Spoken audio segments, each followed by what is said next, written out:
Mi novia me engañó con mi mejor amigo, así que les arruiné la vida a ambos a la vez.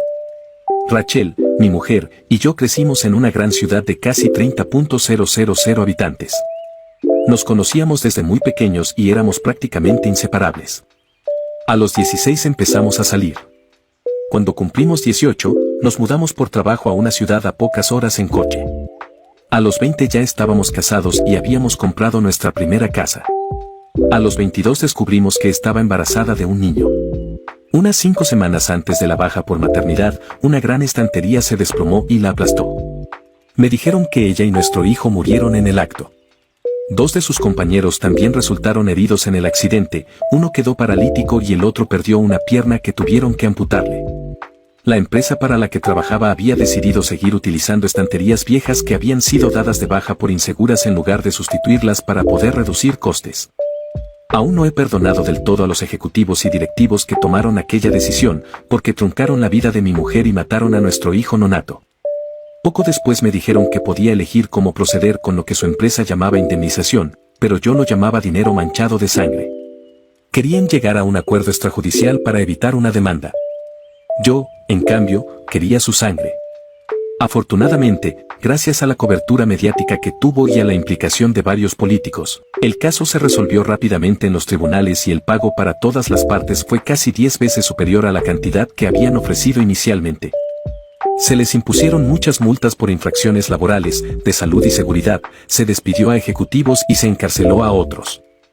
Por aquel entonces, yo seguía trabajando en el sector de las telecomunicaciones. Mi madre se había mudado mientras todo esto ocurría para ayudarme.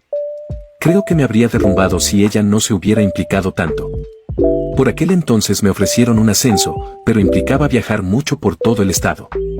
Hice una petición para tener una oficina en la sucursal de mi ciudad natal, ya que no solo quería ocuparme de las empresas del estado, sino también de las de mi ciudad natal, ya que allí no había ningún representante comercial, a lo que accedieron. Al cabo de unos meses, nos establecimos en una rutina de 1 o 2 semanas en la oficina de la ciudad, 1 semana en mi ciudad natal y 1 o 2 semanas visitando el resto del estado. Al cabo de un año, decidí comprar una casa en mi ciudad natal para no tener que quedarme en casa de mis padres todas las semanas y poder ir y venir cuando quisiera. Unos 4 años más tarde comienza nuestra historia. El viernes acababa de volver de uno de mis viajes y estaba registrando algunas cosas en mi oficina cuando entró Harry, el director general de la sucursal. También habíamos crecido juntos, pero habíamos ido a colegios distintos. Desde que volvimos, habíamos desarrollado una amistad muy estrecha. Me preguntó cómo estaban las cosas y luego si quería ir a una fiesta en su casa que iba a celebrar esa noche. Le avisé con poca antelación, pero le dije que sí. Me apetecía tomar unas copas con los amigos. Fue allí donde Harry me presentó a Catherine. Era una recién contratada en la sucursal donde estaba la oficina de mi ciudad natal y estaba conociendo a todo el mundo al ser nueva en la ciudad. Congeniamos de inmediato. Aunque suene atópico, fue casi como si tuviera delante a mi antigua esposa, en lugar de a Catherine. No os aburriré demasiado con los detalles, pero después de 2 años saliendo, decidimos dar el siguiente paso y ella se mudó a mi ciudad natal. Hasta ese momento todo había ido muy bien. Catherine y mis padres se llevaban bien y los padres de Rachel también lo aprobaban y estaban contentos de que alguien pudiera hacerme tan feliz como lo había hecho Rachel. Todo fue bien durante casi un año, cuando las cosas empezaron a cambiar. Las sesiones de Skype se cortaban de repente, los vecinos me contaban que siempre que estaba fuera se veía un coche, descrito como si fuera de Harry, aparcado en el callejón trasero cerca de mi casa, y en mi armario había ropa que no era mía. Todos los indicios apuntaban a que me engañaba, pero ella decía que no pasaba nada. Decía que Harry venía de vez en cuando para hablar de negocios, pero que nunca se quedaba a dormir. Lo achaqué a mi paranoia y seguí como si no pasara nada, pero siempre tenía la sensación de que algo no iba bien. Casi 6 meses después descubrí que me había estado mintiendo. Acababa de cerrar un contrato bastante importante con una nueva empresa y las negociaciones habían terminado antes de lo previsto. Así que, en lugar de quedarme los días siguientes, decidí pagar un vuelo temprano a casa y sorprender a todos. Unas horas más tarde, conduzco hasta mi ciudad natal y bajo por el callejón que hay detrás de mi casa para poder entrar en ella sin ser visto y sorprender a Catherine. Una parte de mí también tenía curiosidad por saber si ese coche misterioso estaba allí. Efectivamente, había un coche bloqueando la verja de la entrada trasera. Por un momento me quedé confuso, preguntándome si no sería un vecino descuidado que había aparcado, pero me di cuenta de que era el coche de Harry. Me detuve detrás de su coche, me bajé y pensé que era extraño que estuviera allí tan tarde ya que ella afirmaba que siempre se había ido a estas horas.